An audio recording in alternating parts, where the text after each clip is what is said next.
नमस्कार प्यारे बच्चों, आज की डिजिटल क्लास में मैं निमिषा आप सबका स्वागत करती हूँ। पिछले वीडियो में हमने सीखा था हिंदी कक्षा 8 का काव्य नंबर 8। काव्य का नाम था माँ कह एक कहानी और कवि का नाम था मैथिली शरण गुप्त। इस वीडियो में हम है वो इस काव्य का स्वाध्याय सीखेंगे। सबसे पहले है निम्नलिखित प्रश्नों के उत्तर दीजिए। पहला प्रश्न है, राहुल के पिताजी कहाँ भ्रमण कर रहे थे, कब? तो राहुल के पिताजी बहुत सुबह सवेरे उपवन में भ्रमण कर रहे थे। दूसरा प्रश्न है, आखेटक ने राहुल के पिताजी से क्या मांगा? तो आखेटक ने राहुल के पिताजी से आहत हुआ हंस मांगा, क्योंकि आखेटक ने उस हंस पर तीर चलाया था और हंस है वो आहत होकर नीचे गिर गया था और राहुल के पिताजी ने उसे अपनी गोद में ले लिया था। तीसरा प्रश्न है, उपवन की शोभा कैसी थी? तो उपवन में है वो अलग अलग कई तरह के फूल थे और उसकी सुगंध है वो पूरे उपवन को महका रही थी तथा उपवन के फूलों पर है वो ओस की बूंदे है वो हिम की बूंदों की जैसी चमक रही थी। चौथा प्रश्न है, माँ से कहानी सुनकर पुत्र ने क्या निर्णय सुनाया? तो माँ के कहानी सुनकर पुत्र ने निर्णय सुनाया कि रक्षक से बड़ा और कोई नहीं होता। रक्षक है वो भक्षक से बड़ा होता है, यानी मारने वाले से बड़ा है वो बचाने वाला होता है, और निरपराधी को जो मारता है तो उसको उबारने के लिए कोई अन्य उसे उबार ही लेता है, उसे बचा ही लेता है, यानी मारने वाले से बचाने वाला बड़ा होता है। पुत्र ने यह निर्णय सुनाया। पांचवा प्रश्न है, प्रस्तुत कथा काव्य का सार लिखिए।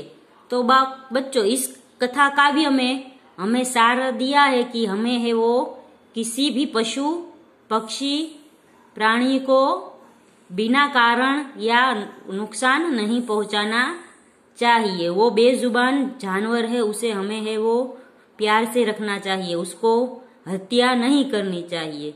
आजकल हम देख रहे हैं कि कई कत्लखानों में सभी पशु पक्षियों की हत्या हो रही है। यदि हमारे पर चोट लगे तो हमें कितना दर्द होता है, उतना ही दर्द उस पशु पक्षी को भी होता है, उस जानवर को भी उतना ही दर्द होता है। इसलिए हमें है वो निरपराध जानवर को मारना नहीं चाहिए। यही इस कहानी से सीख मिलते है कि हमें सभी जानवरों को प्रेम से रखना चाहिए। फिर दूसरा प्रश्न है, रेखांकित शब्दों के वचन बदलकर वाक्यों को दोबारा लिखिए। तो सबसे पहला वाक्य है, लड़की ने नई सलवार पहनी है। तो वचन बदलना है, यानी एक वचन का बहुवचन करना है। लड़की का बहुवचन होगा लड़कियां और सलवार का बहुवचन होगा सलवारें। तो नया वाक्य बनेगा, लड़कियों ने नई सलवारें पहनी है।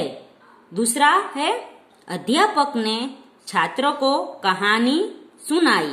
तो अध्यापक का बहुवचन अध्यापकों होगा, छात्र का बहुवचन छात्रों होगा, कहानी का बहुवचन कहानियां होगा। तो अध्यापकों ने छात्रों को कहानियां सुनाई, ऐसा वाक्य बनेगा। फिर तीजा है, प्रधानमंत्री ने अपने मंत्री से देश की समस्या पर बातचीत की। तो मंत्री का बहुवचन होगा मंत्रियों और समस्या का बहुवचन होगा समस्याएं। तो प्रधानमंत्री ने अपने मंत्रियों से देश की समस्याओं पर बातचीत की। फिर है, इस पत्रिका में जो कविता छपी है वह बहुत मनोरंजक है। तो इसका ये होगा और पत्रिका का पत्रिकाएं होगा, कविता का कविताएं होगा, वह का वो होगा। तो हम इसका वाक्य बनाएंगे कि ये पत्रिकाओं में जो कविताएं छपी है वे बहुत मनोरंजक है। फिर अंत में है, लू चलने के कारण लता सूख गई है। लता यानी डालियां। तो लता का बहुवचन होगा लताएं तो लू चलने के कारण लताएं सूख गई है, बहुवचन ऐसा होगा। आगे है काव्य पंक्तियों का भावार्थ अपने शब्दों में लिखिए। तो ये काव्य पंक्तियां दी गई है, इसका भावार्थ यानी इसका अर्थ क्या होता है, ये काव्य पंक्तियां हमें क्या कहना चाहती है, वो हमें अपने शब्दों में लिखना है। जैसे वर्ण वर्ण के फूल खिले थे, जलमल कर हिम बिंदु जिले थे, हल्के झोंके हिले मिले थे, लहराता था पानी। लहराता था पानी, हाँ हाँ यही कहानी। जब माँ कहती है कि बड़ी सुबेरे तुम्हारे पिताजी जब उपवन में घूम रहे थे, तभी वहां पर अलग अलग कई वर्ण के यानी अलग अलग कई तरह के फूल थे, जैसे चंपा, चमेली, गुलाब, कवल आदि अलग अलग कई सारे फूल खिले थे। और उस पर है वो हिम बिंदु समान जो ओस की बूंदे थे वो चमक रही थी, और धीरे धीरे है वो पवन की लहर है वो उस फूलों को झुला रही थी। तो राहुल कहता है कि हाँ हाँ यही कहानी मुझे सुननी है, जहाँ पानी लहराता है, हवा के झोंके चल रहे हैं, फूल हिल रहे हैं और कई तरह के फूल है वो उपवन को सुगंधित कर रहे हैं, यही कहानी मुझे सुननी है। दूसरा है तू है हठी मानधन मेरे, सुन उपवन में बड़े सवेरे, तात भ्रमण करते थे तेरे, जहाँ सुरभि मनमानी, जहाँ सुरभि मनमानी, हाँ माँ यही कहानी। तो जब यशोधरा है वो अपने बच्चे राहुल को कह रही है कि तू भी बहुत हठी है, तुझे मेरे मुंह से कहानी सुननी है, इसलिए ही मैं तुझे कहानी सुनाती हूँ, तू ही मेरा मान है और मेरा धन भी तू ही है।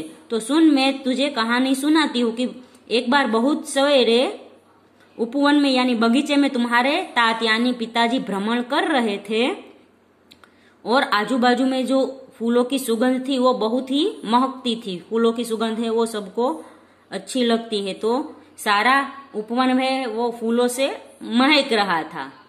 तभी राहुल कहता है कि ये बस यही कहानी है, वो मुझे सुननी है। फिर आगे का प्रश्न है चित्र के आधार पर अपूर्ण काव्य को पूर्ण कीजिए।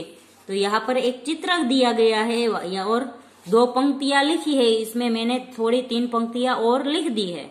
आप है वो कोई और पंक्तियां भी जो आपको याद आए और प्रास में बैठती हो यानी इससे जुड़ सकती हो इस काव्य पंक्तियों से, तो आप लिख सकते हैं। माँ मुझको भी पौधा दे दे, मैं भी वृक्ष लगाऊंगा। फिर मैंने लिखा है दुनिया का अंधेरा मिटाने को, माँ मुझे भी एक दीप दे दो, मैं भी दीप जलाऊंगा। तो बच्चों यहाँ पे मैंने 2 लाइनें अपनी लिखी है, आप कोई और लाइनें याद आती है तो वो भी लिख सकते हैं। तो बच्चों यहाँ पर है वो हम इस वीडियो में यही प्रश्न सीखेंगे, अगले वीडियो में हम है वो तीसरा प्रश्न सीखेंगे। तब तक के लिए गुड बाय, टेक केयर।